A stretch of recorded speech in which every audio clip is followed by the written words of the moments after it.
And Happy New Year, everybody! 2025? Anyone excited? No? No? Okay. Yeah, I mean, we talk about cars here anyways, not New Year's. But I have more updates for the next transition and something actually very scary that Kia plans on doing. I don't necessarily know about Hyundai, but I can confirm that Kia is doing something that actually kind of scares me regarding the next transition. No, they're not planning on sticking with CCS, thankfully, but they're doing something that could actually be scary for a lot of people. And I figure we better address it in this video today. So without further ado, let's cue the intro, the brand new one I just created, and let's dive in. Alright, so at this point, Hyundai and Kia vehicles, I guess Genesis as well, they officially have access to the Tesla supercharger network via an adapter. So that means if you have a Hyundai product with this type of charge port, all you need is a simple little adapter to plug into the supercharger network, and you should be able to charge. And the same goes for Kia and Genesis, because they like to say they're separate brands, but I'm sorry, they share way too many technologies and ideologies for me to believe that they are separate companies. They're one company in my book. Now, to my knowledge, Hyundai products, there are Hyundai products officially on sale with the native NACS port. So you might not even need an adapter to charge your Hyundai product if you need to charge on the supercharger network. And we also have great news that Iona is officially open. They're in a bit of a beta period right now. It's because I guess their app for their chargers is not done yet, but thankfully, my goodness, am I glad that they did this right.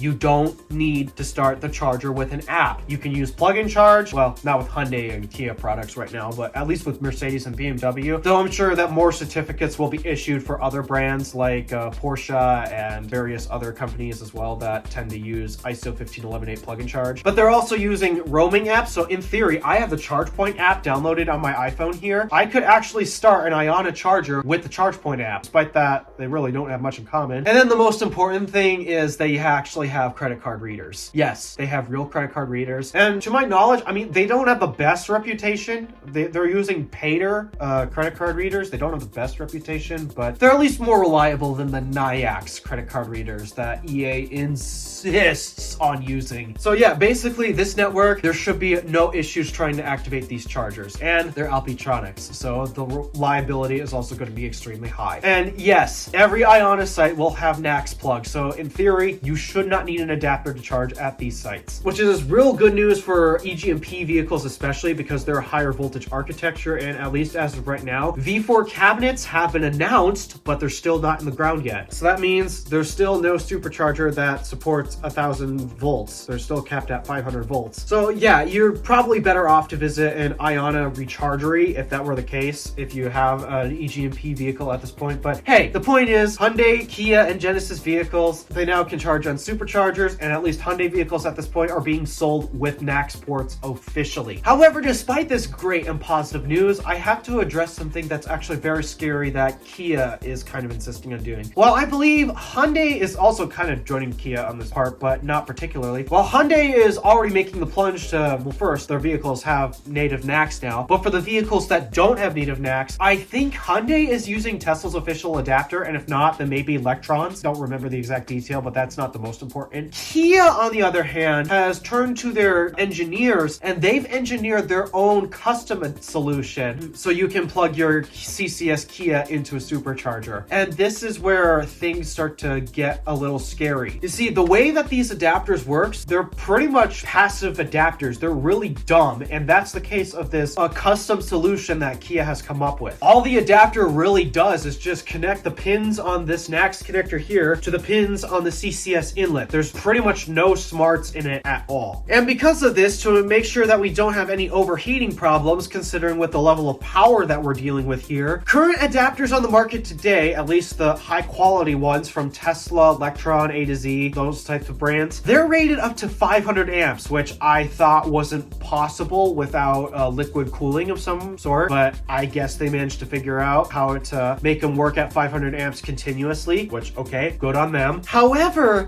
Kia's custom adapter that they made, okay, yes, this will still interface with the adapter along with this. Problem is the amperage rating. Again, Tesla, A to Z, Electron, those adapters support 500 amps continuous. Kia's is 350 amps continuous. Now, in theory, this should not be a problem for EGMP vehicles, which is also why I think Hyundai might potentially sell this adapter along with Genesis as well. See, these vehicles never actually pull more than 350 amps at any charger. That's just the way their charging curve works. They don't pull any more than 350 amps. And so in theory, this custom adapter should be fine. The problem is this custom adapter that Kia is making, you could also get it to plug into other vehicles because again, the CCS is a standard. Everything should interface just fine. And this custom adapter will interface with other CCS charge ports outside of Hyundai, Kia, and Genesis product. It will interface with, say, a Chevrolet Equinox, which in order to pull its peak charging speed, it wants 500 amps. And so say if you were to use Kia's adapter on a Chevy Equinox, you might be thinking, how could this end up happening? Let's just say a Kia vehicle is at a supercharger and oh crap, here comes a Chevy Equinox that also wants to use the charger, but they've accidentally forgot their adapter. Well, being the nice person that I hope the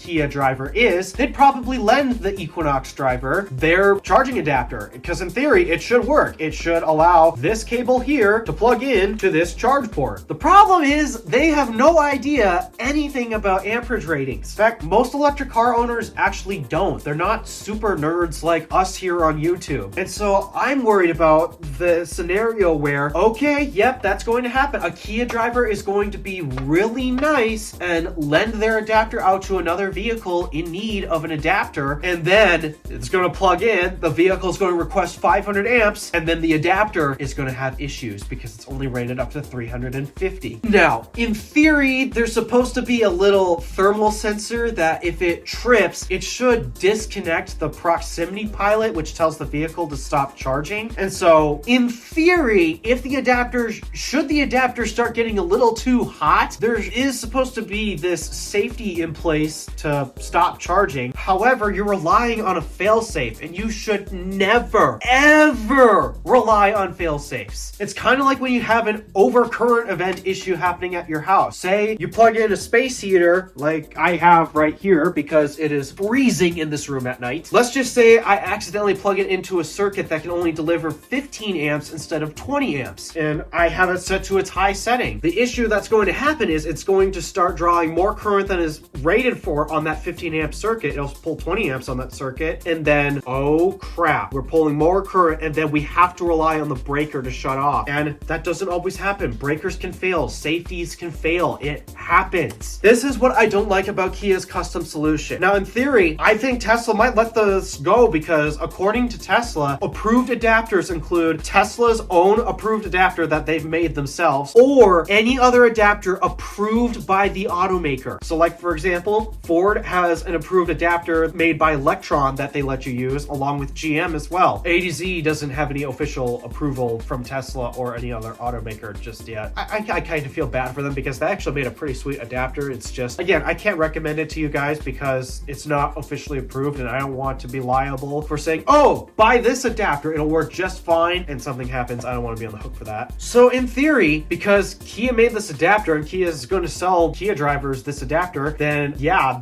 I guess Tesla would say, automaker approves it, let's use it. I don't think Tesla should approve it. I think they should have the requirement of no less than 500 amps. It needs that requirement because I'm just too worried about what this means for safety should this adapter be misused. And again, this is going out to the public. You should expect anything that goes out to the public to be misused, which means this 350 amp adapter will be used by some car that can pull 500 amps. It will be misused. And that's why I have an issue with what Kia is doing. I'm grateful that they're still transitioning to NACS, and at some point they're going to integrate the actual NACS port on their vehicles. I don't know why they haven't done it just yet, but at least Hyundai vehicles are starting to sell with official NACS plugs on them. But at the same time, Kia, I cannot condone this. I cannot condone you trying to make your own custom adapter just for your vehicles, because you very much well know that this adapter will be used for more vehicles than just your own. You should have done better. So, am I making a mountain out of a molehill, or is this a real safety concern that that should be taken to heart? Feel free to let me know in the comments down below. Thank you for watching. Do me a favor and interact with the stuff below. My name is DeWolf, Random Alpha, signing out.